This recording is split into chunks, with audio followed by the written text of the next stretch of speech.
Severin Films is doing really an amazing job. They have been for a long time, it's nothing new, of digging up really obscure foreign films, obscure to us in the US, and exposing us to these things that are like, where has this movie been all my life? One movie like that is the 1978 Italian TV movie Closed Circuit from director Giuliano Montaldo, who's better known for movies like Grand Slam, Machine Gun McCain, and Sacco and Vanzetti. This stars Flavio Bucci, who is known as the blind piano player from Suspiria, and Giuliano Gemma, who's in a million things, a lot of some giallo. He was in Tenebrae, and he was in a lot of spaghetti westerns, which is how he's used in this movie, and I'll get back to that. And Aurore Clement from, she was part of the deleted scene that's in the Apocalypse Now Redux cut of that film of the French settlers. She was the wife in the French settlement. And a lot of just really interesting Italian character actors. As I said, it was made for Rai TV in Italy in '78. It was never really given. I guess it played some film festivals. It's the kind of movie, when I tell you the concept, that really should have played in movie theaters, but never was able to. And it's presented in Italian with English subtitles. And the story goes a little something like this.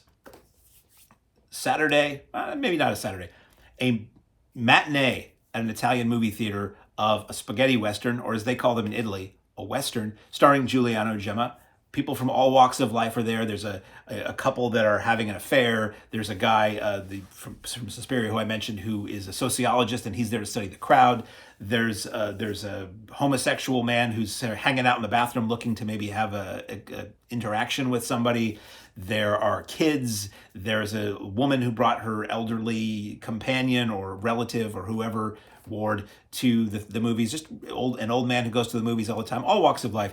And they're in a movie theater, and at a certain point in the movie where somebody gets shot in the film, somebody gets shot in the audience. And then this becomes a murder mystery. The police arrive, they sequester everybody, nobody can leave the theater, and over the course of what seems to be a few days, they're trying to figure out what happened. They run the movie a second time, weird things happen. What is the story? Who will survive and what will be left of them? It applies to so many films. And what is behind this? Who is behind this? Is there an assassin? They investigate every nook and cranny of the theater to try to figure out what's going on and who might have done it, and if they're still there, and who's in danger and why. And it's a police procedural. It feels kind of like a giallo in some ways, and it goes in a very bizarre direction toward the end of the film. Now, if you're like me and you love Italian cinema of the 60s, 70s, 80s, you really want to see this, because this is shot inside a theater. There's posters for recognizable Italian movies all over the place. You see how an Italian cinema worked then and still might now, as far as the person who comes through with like the old candy, a cigarette girl, so to speak, with the candy canes and not the candy canes, the little box with candy and ice cream and drinks and stuff through the audience, the way the ticket takers and the guy who works the concession, the projection booth, the film, it's every inch an actual Italian theater, and it's just fabulous. The story is very interesting. The actors are great. It's a very, very cool movie that I'd never heard of until Severin put it out. I don't think it was ever available here legitimately in the States, aside from like European trash cinema getting a copy that was probably taped from TV that probably had crude fan-made subtitles on it. It looks phenomenal, as most Severin releases do, and it's got a bunch of extras that I will get into right now. We have a commentary with Nathaniel Thompson and Howard Berger. They mention what the deal is with this movie, and I was kind of dumbfounded because that's not what I got out of this film at all, and I didn't recall that ever being explained, is that's what it is. So I was kind of listening to other extras on this to see if anybody else would repeat that. I'm like, is this really what this movie's about? Because I didn't get that at all. Other than that, these guys are great when they do commentaries, and it's full with good humor, but also an incredible amount of information about everybody who's involved in front of and behind the scenes, how this film was shown and received, and how Italian cinemas work, because both of the guys had been there. They talked about, when I was in Italy, this is how it worked. Really cool commentary worth your time.